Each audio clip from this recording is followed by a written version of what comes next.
Hello and welcome back to Sports Talk in the Burgh, the first episode of the fall 2023 semester. I am your host, Kevin Plaucha. We have a lot to get to, but first, I've got to introduce my panelists. First off, to my far left, Casey Irwine, who is here to make sure that the person in the middle, Sam Goldberg, doesn't talk too much.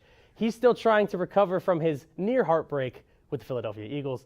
And on the far right, Nate Kingston, who is just happy to be here. We've got plenty to talk about. Is Deion Sanders good or bad? We've got a lot of MLB stuff to talk about, but we're going to start with some breaking news from the Texas Rangers organization, and that is about Max Scherzer, who has a strained teres major, and he is out for the rest of the regular season, and he is unlikely to pitch in the playoffs. Guys, this is obviously some huge news that we're going to touch on more later in the show, but just some obviously very, very bad news for the Rangers. Maybe just 5-10 minutes ago. Casey, what say you about it? It obviously affects the wild card race so much. It's a close race right now, and for the Rangers to lose the guy they spent a lot of money to get, that's just going to really affect their chances of sliding in there because they're already hanging on by a thread. Without Max Scherzer, I don't know. Some might say they're living on a prayer, but that prayer might die out soon. It is not a good look here for the Rangers. It really is not, especially in that wild card race. It's going to be a tough race for the Rangers. We're going to touch on that a little bit later with some talk about the AL wildcard race. But what we were originally supposed to start with here, JETS gulp, gulp, gulp. That's right. The New York Jets' worst fears came true over the weekend when it took all of just 4 plays for their star quarterback Aaron Rodgers to get injured. And that injury, well, it ended up being a season-ending Achilles tear, a massive blow for the Jets, who, despite that, still somehow took down the Bills in OT on Monday night. Sam, what the heck should the Jets do now, and do you see them winning as much without Rodgers? Honestly, I like Zach Wilson. I feel like having that Aaron Rodgers presence around him still, it's not like he's completely gone from the locker room. I still think the Jets will have a good chance. Do I think they're going to sweat every game? Yeah. I mean, Zach Wilson, he's going to be hit or miss throughout the course of the season. No, I completely agree with you because I think you should stay with Zach, at least for now, but I think they should definitely bring in a free agent, at least, just in case he goes down. Because, I mean, after him, who do you got? But I think Aaron Rodgers there being a nice mentor, which I think is what he really came in there to be. So Yeah, I mean, Zach Wilson, everyone knows he still has a lot of talent. He was number 2 overall in the draft for a reason. And the big thing is he still came in and won that game against that Bills defense, and he did make clutch throws. Was he perfect? No. But when he had to make throws, he made the throws. And even on the post-game interview, when they were talking about the Garrett Wilson touchdown, he said they had a run play call, but he decided he sees the one-on-one matchup with Garrett Wilson out there, throws it up for him because he has trust in the receiver has trust in him, and that's so important for the rest of the season. Yeah, and then also just looking at a couple quarterback situations too that could potentially see. I see the Eagles could potentially trade Marcus Mariota. You have the Indianapolis Colts that could trade Gardner Minshew, and then there's a couple other quarterback situations that are just slipping the top of my mind as well. You got free agents too, like Carson Wentz. yeah, that Carson could Wentz, fill Nick Foles, bring over Mason Rudolph. Big over there. Ben, come back for the Jets. Or Tom Brady. Everyone's joking about Tom Brady's coming out of retirement again,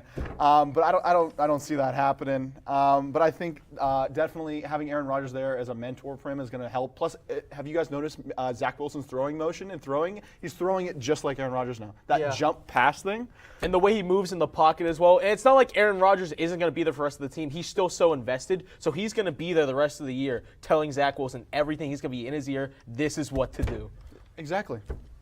Regardless of what the Jets do, they need to do something because Zach Wilson is the only other QB on their depth chart. So, despite the Jets' QB issues, they did win. However, they were far from looking like the best team of the week. With a few teams showing up flat to start the year like the Chiefs and Bengals, it definitely opened the door for a few unexpected teams to potentially take the title of most impressive in Week 1. Casey Irwine, start us off. Who was your Week 1 darling? So a team that kind of went a little quiet, the Green Bay Packers. You know, everyone thought it was going to be a kind of transition period with Jordan Love, but immediately they just came out, went to Chicago Bears Soldier Field, and showed they still own them. They completely dog-walked over them. Jordan Love was fantastic. The defense, which is still incredible, was really good. Had defensive touchdown themselves. Jair Alexander held DJ Moore to 2 catches. And so the team, once again, the Packers could go on another run. I see that both sides of the ball are very strong, and they didn't even have Christian Watson, their best receiver. receiver. Exactly. Plus, I mean, Green Bay, that was a really hard pick to choose, but I did end up going with Miami. Miami Tua looks just like he did at the beginning of last year. He looks great. He won that shootout over there in SoFi Stadium against the Chargers, which was a great shootout. And definitely that defense did help that final stop, stopping the Chargers there. That Miami defense is unstoppable. Phillips, that front seven, the defensive backs are really great. But Tyreek Hill having two touchdowns there, and Tua just going off for almost 500 yards. And I'll stay in the state of Florida too with Tampa Bay. Their impressive 20-17 victory against the Vikings. I mean, Baker Mayfield looks like he's going to be that starter throughout the course of the season. He wants to stay in that organization. Baker's going to bake. I mean, his play and just the defense too, shutting down Minnesota. I mean, it was a great sight to see Tampa Bay really a dark horse candidate for Week 1 darling. Very surprised that nobody took America's team, the Dallas Cowboys, who won 40-0, but I'll digress. One team that did not look impressive, and we all know it, was the Pittsburgh Steelers. In front of their home fans in what was a near sellout at Acrisure Stadium, the Steelers were down early and often, digging themselves too deep of a hole. Christian McCaffrey tore up the defense as he rushed for 152 yards and a touchdown as the 49ers won easily 30-7. Nate, is it time for the Yinzers to panic after just one game? I don't think it's their time to panic. I mean, it is very unfortunate what happened, but I don't think it's time to panic. I mean, there's definitely a bad week performance. Kenny did not look the greatest. I mean, there's a little bit of rumor there that he might have had a minor concussion, hitting the turf, bouncing his head off the turf again, just like the Ravens game last year. But I think there's injuries there too, but I think they're going to be able to move past that. They're going against a Browns team Monday night, and I think it's going to be a good matchup. So I think it's going to be a good game, and I think the Steelers can rebound from this. And as Kenny said, they're used to playing the second-team defenses, and I think they can push through. Originally, I said no, that they shouldn't panic. I think I'm going to switch on my answer. I think it might be time to start panicking a little because you do lose a wide receiver in Deontay Johnson.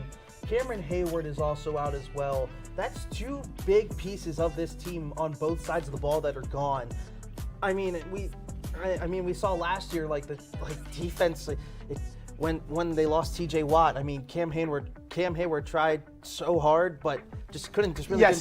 So But he's only gone for a couple weeks. He's only gone for a couple weeks. No, here's the thing. Okay, I think it's kind of panic time. I mean, that was Week 1, a chance to see how you stack against one of the supreme teams in the NFL, and there was just no bright side besides T.J. Watt. I mean, both sides of the ball, especially in the trenches, looked awful, especially after so much work was done. And that's already, even with Cam Hayward in, he's now going to be out 8 weeks. So you just have, young players coming in, and then you have now Deontay Johnson's out, so you're short receiver. Yes. Matt Candace, so the offensive coordinator. I saw them run 4 verticals from the 10-yard line to the end zone. I agree, with the game on the line. I agree Canada is a mess up. I agree he's a mess up. But at wide receiver, you have Deontay Johnson gone, yes. But you also have Calvin Austin. You can move Allen Robinson out to the outside, and you also have some other talent there as well. Plus, they can also bring in a guy. Antonio Brown on the way? No, he is not on the way. If Antonio Brown goes back on this, if Antonio Brown gets back on the Steelers, oh my goodness, everything's going to just freeze over. I agree.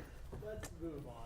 We're already 2 weeks through the college football season, and it's already given us plenty of storylines. One of the biggest is that with the hardest game of the year seemingly behind them, will Texas finally make the college football playoff? Sam, let me hear you.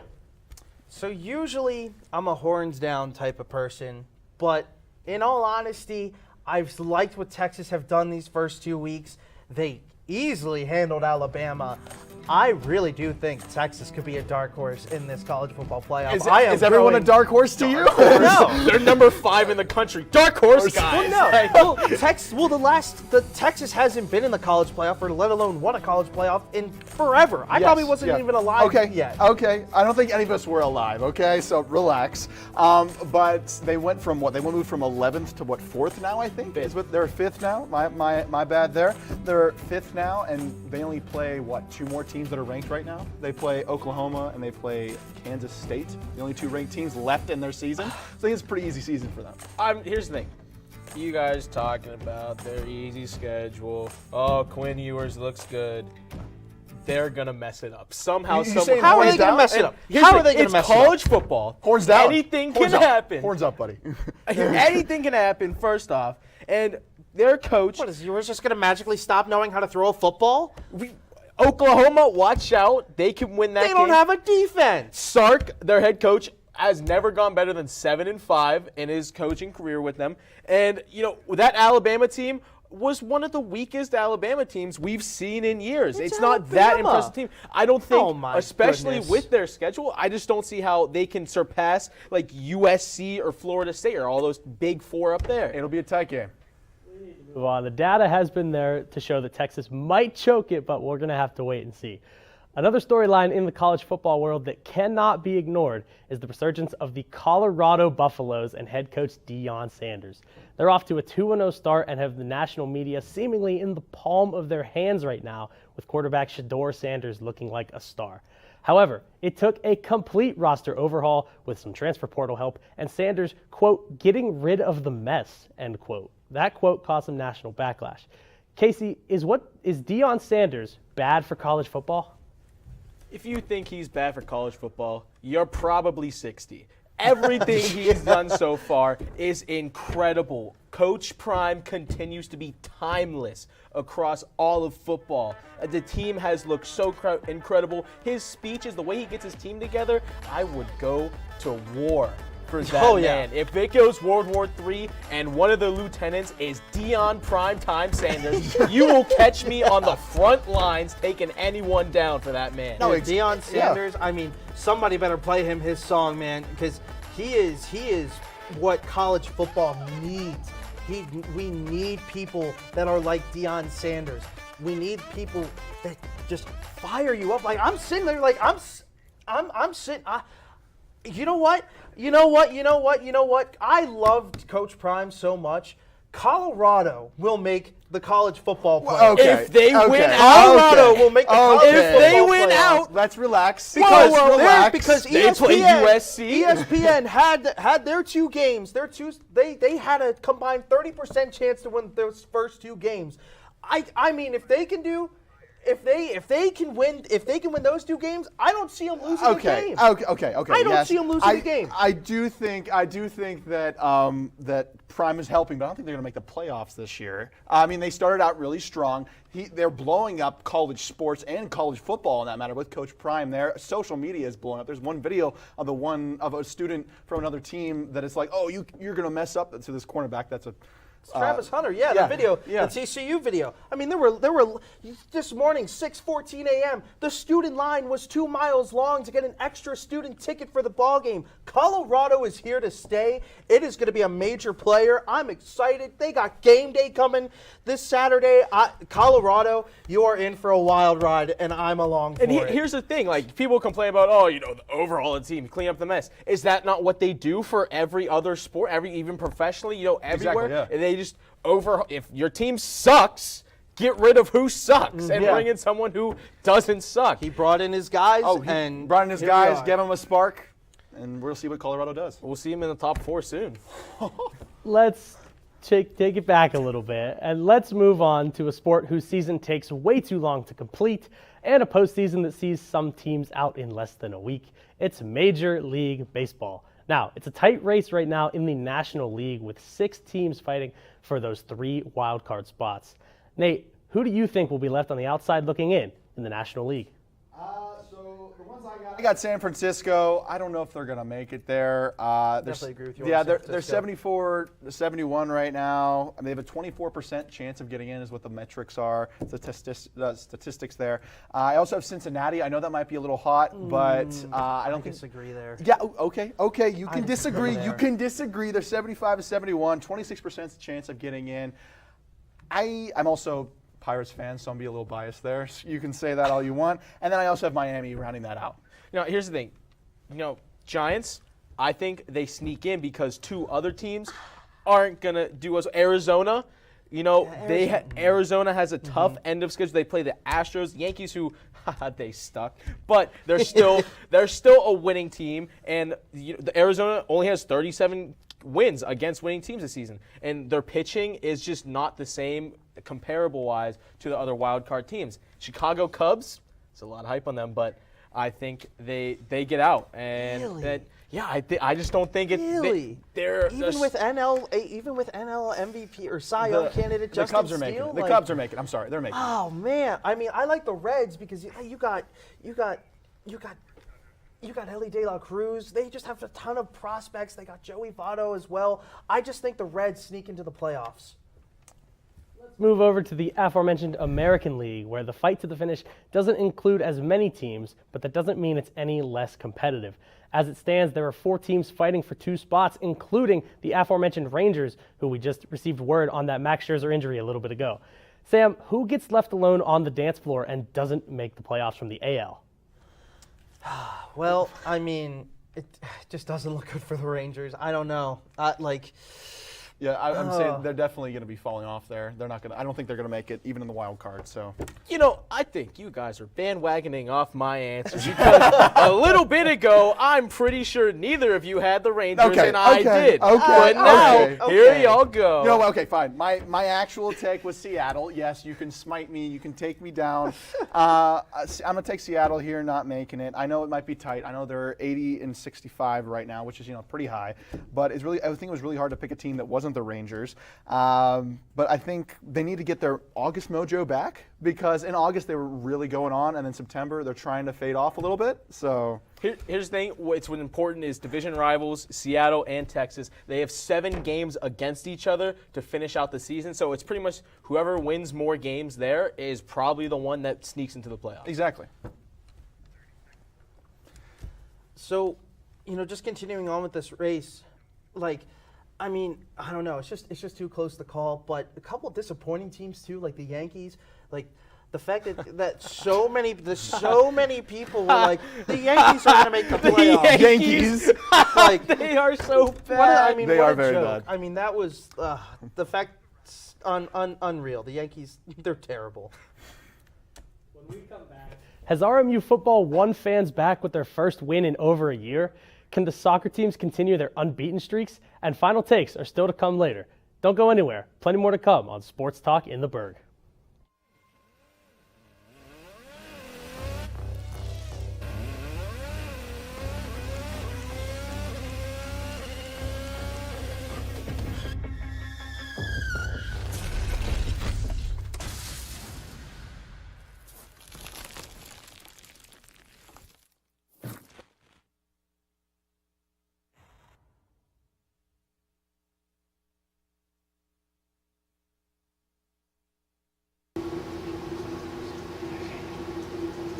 Thirty.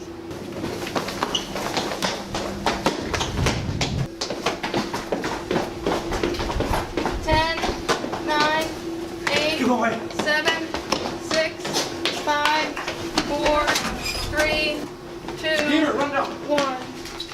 Welcome back to Golden Sports Center. Let's see women's basketball. Found my heart out there in the open. Trees make you feel smaller. Can't help but get lost again. If I need a break, know where I'm going. Where the water's flowing, I'd rather be floating. If it's something that can count on to be free. Feel the beat of nature at a park or forest near you. Find a forest and music inspired by nature at discovertheforest.org. Welcome back to Sports Talk in the Burgh. The biggest news out of Moon Township over the weekend came from the RMU football team as they took down St. Francis 31-21 under the lights at Joe Walton Stadium for their first win in over a year. With a trip to Youngstown State on the horizon, how much momentum does that win give RMU for their upcoming matchup? Casey, what say you? That win was very exciting, and, it got a lot of hearts came out, and I'm sure at the next game they'll be excited and they'll come out playing real hard. But I just don't think it's enough to beat Youngstown. To beat Youngstown or a lot of upcoming opponents. I just don't think, you can't really get momentum off one win out of 15. That's not necessarily true. Yeah, I mean, you sometimes can. Sometimes it takes one win to just turn things around. I mean, the Colonials, if they want to be successful against Youngstown, the run game needs to be successful because, I mean, while it's all nice and fun in games that you beat St. Francis, only their leading rusher 12 carries for 39 yards. That's not really going to cut it against a team like Youngstown State. The run game needs to be there for Robert Morris to allow that passing game to flow a little bit more. No, I completely agree with you on that. But I think they also can't rely on trick plays. Like, I know one of the best plays from the football game was a great, almost Philly special-esque kind of thing with Kenny Chickett going around and catching a touchdown pass. Kenny Chickett. That was a bad one. I think that should be his nickname from now on. Yep, I sure, like- we you can know go what? with that. We got a new I nickname mixed for up. Anthony I mixed Chickett. up names. Anthony Chickett. My We got a new apologies. nickname. My apologies. Sorry, we were talking about Steelers earlier. But I think they can't rely on trick plays, and I think they should build off this momentum, keep it going. I know Youngstown, they did lose to Ohio State, and usually Ohio State takes them out. But it was a little closer than I thought, and I think it might be close. Yeah. And if Noah Robinson too can show out what he did as well, 8 receptions for 135 yards and a tutty, I really think that this could be an upset alert here for the Colonials. The football team, it seemed like there were plenty of fans and students in the stands at Joe Walton Stadium to watch the Colonials on Saturday night. Did the win over St. Francis win the students back? Would they have still gone to future games anyway? Nate, what do you think? So I think they did kind of win them back. I will say the night games are really fun. I did work the night game, and it was really fun to see all the student energy there. I mean, we even had a student rush the field there at the end. I know we can't have every game at night that's home, but I think it did get some student appreciation back. Yeah, I would definitely agree with that. And good on the students too for rushing the field, because if you win a game, I don't care who it is, you can rush the field. Like, come on, like it was super important there to do that. So, again, do I think the entire student body's won back? No. Do I think like 50% is won back? Yes. Well, here's the thing. I thought the best way to answer this question was to go out and ask some students, did the football team win you back? The general answer, no. I did get a couple laughs, actually.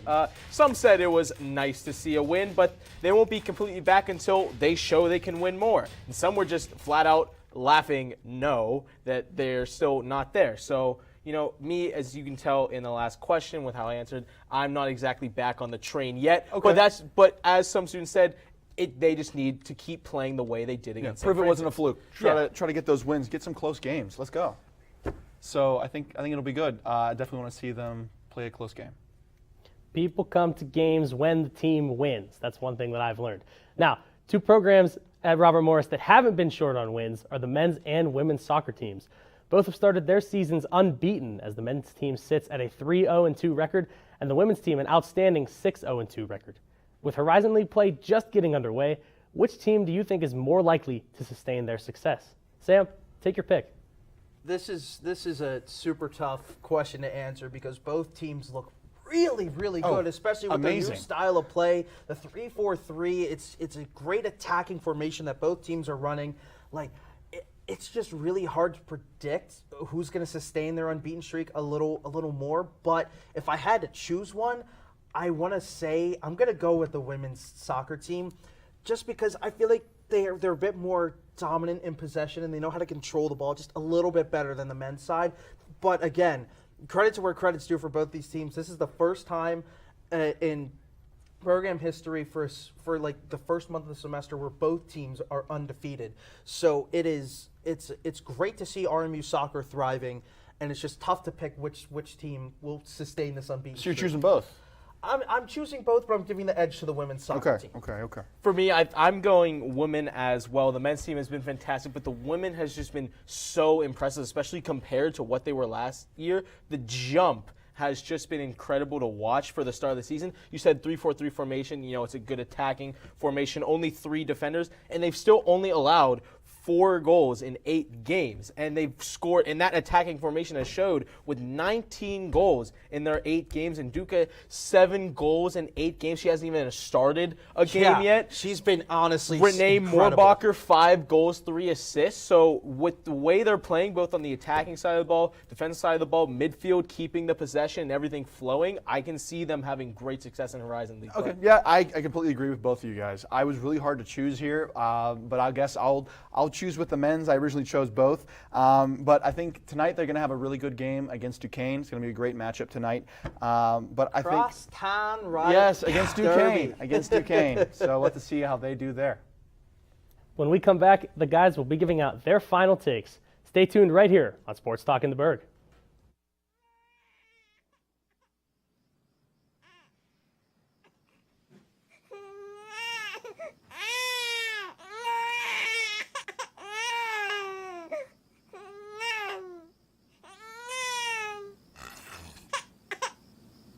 If you love them enough to suck the snot out of their nose at 4 a.m., then surely you'll check nhtsa.gov/the right seat to make sure they're in the right car seat. Today, we face an unprecedented crisis. Tens of millions of refugees have been forced from their homes. But you can make a difference. Turn disruption and despair to hope and opportunity. Even small amounts make a big difference. Provide shelter, support, or jobs in your community. The more we understand, the greater sense of belonging we create. Act now. Visit supportcrisisrelief.org. I don't want to talk about it.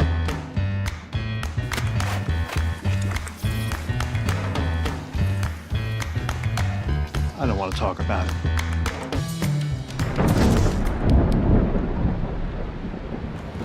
Families don't have to talk about everything, but they should talk about how to plan for an emergency.